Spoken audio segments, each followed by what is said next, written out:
who, with his hands between the hands of the Queen, becomes her liege man of life and limb.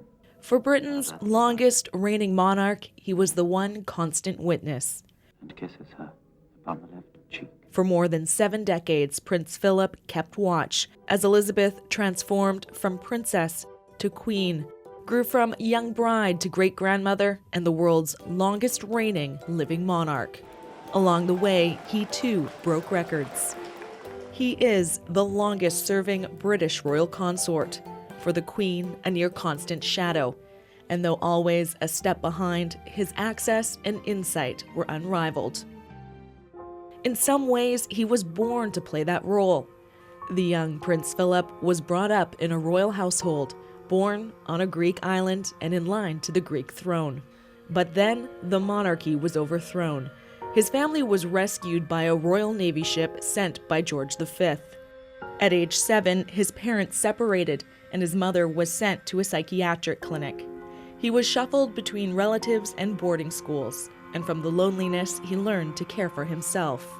So all of that, I think, made him a very independent person and a man who had to very much live on his wits.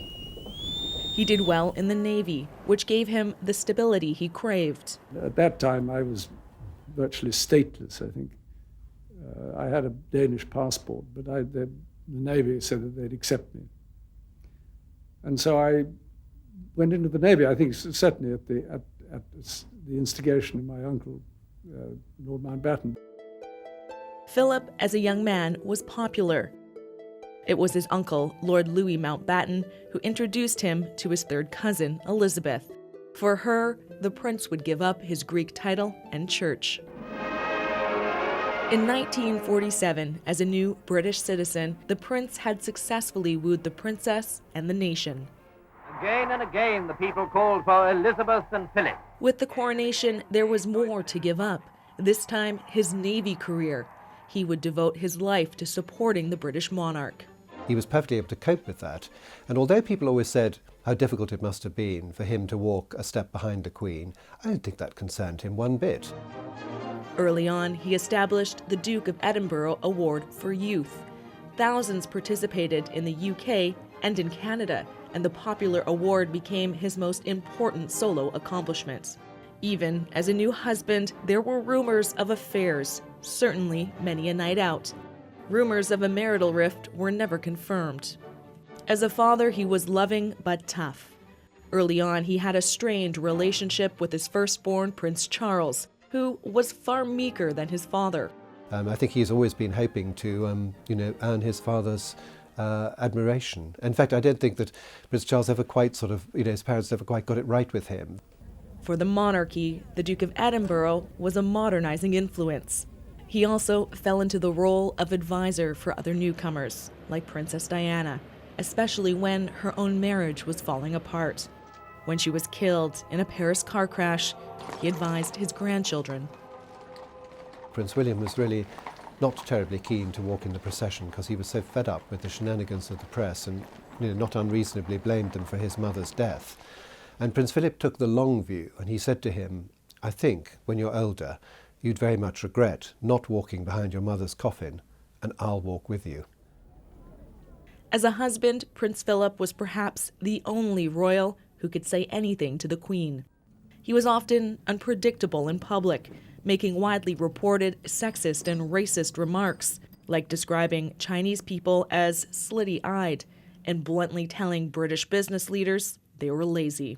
I've just done what I think is my best. I can't suddenly change my whole way of doing things. I can't change my interests. I can't change the way in which I react to things. That's somebody's style, and it's too bad.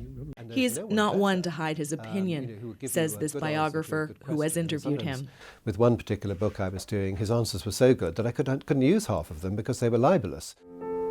For the Queen, his counsel and company were indispensable. They cut a figure of unity and stability in a family where marriages failed too often. He is someone who doesn't take easily to compliments, but he has quite simply been my strength and stay all these years. I think it was, it's fair to say that Queen Victoria lost Prince Albert, who was her great support at a very young age, and the Queen was very lucky to have had him all those years.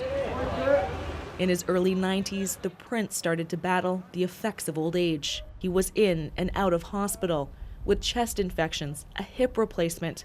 There were constant concerns about his health, but he kept bouncing back. Not long after the marriage of William and Kate, Prince Philip announced he was scaling back. After more than 22,000 solo engagements, he felt he had done his bit.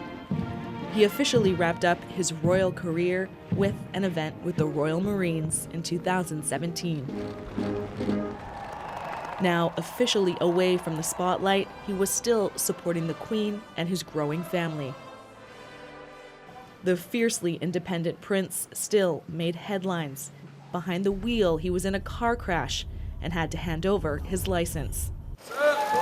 In the years before his death, the once powerful voice in the royal family fading into the background, occasionally spotted enjoying his private time.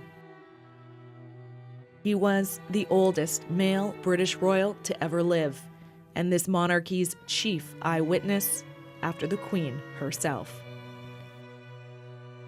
Renee Filipponi, CBC News, London.